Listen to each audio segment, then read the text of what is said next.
to be covering the 1960s. So in particular, I know we've been doing the early part, but we're going to slide onwards here to 1968. And then we're going to move ourselves into Vietnam and then the aftermath of that. And so we're going to start off with this image. So what is going on in our image?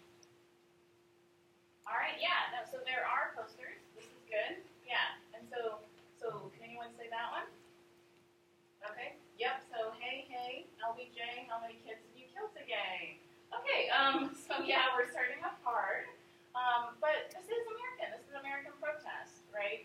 And so this is about President LBJ, so he is going to be the target of a lot of protesters here as the Vietnam War escalates.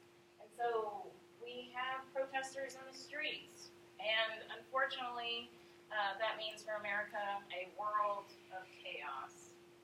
And so as we kind of move forward into that, we naturally have to talk about who are the people in the streets. And so they are the elderly people we see here in Florida. They are the baby boomers.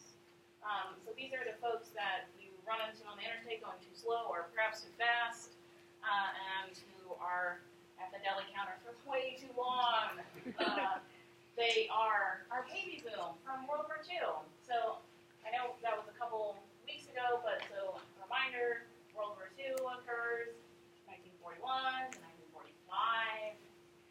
And so as it spins out and we win, as we had talked about, by firebombing Germany as well as Japan, and then ultimately having 2 atomic bombs on Japan, 1945 is this kind of big year where all of a sudden lots of people come home and get married and have lots of kids. And so here is the consequence of that. We're in the 60s now, so about 15, 20 years later, and about 70 million Americans are going to become teenagers and adults.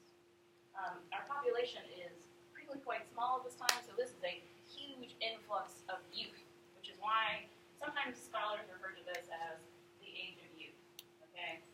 And so as a consequence, that means a distinct youth culture is going to occur.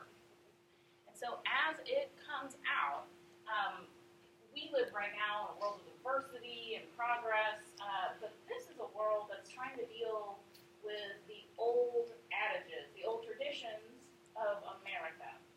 And so they don't want that anymore. So this youth culture is a rejection of that. But it's not a rejection as in we're going to burn the place down. It's a rejection as in we want to fundamentally change American society. And how they want to do that is really interesting, particularly here in the early 1960s. We don't want to, again, collapse the whole thing, destroy it. Instead, we're going to build up a world based on love, trust, service, and brotherhood.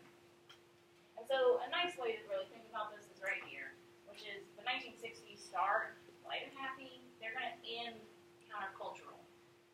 And countercultural is just a nice way of saying, unfortunately, really radical and angry.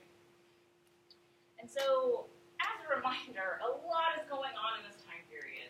The 60s and early 70s are incredibly packed with really astonishing kind of moments in American history. They're ones that we've talked about, but to remind you, so JFK is going to be elected in 1960. He's not going to live out his first term.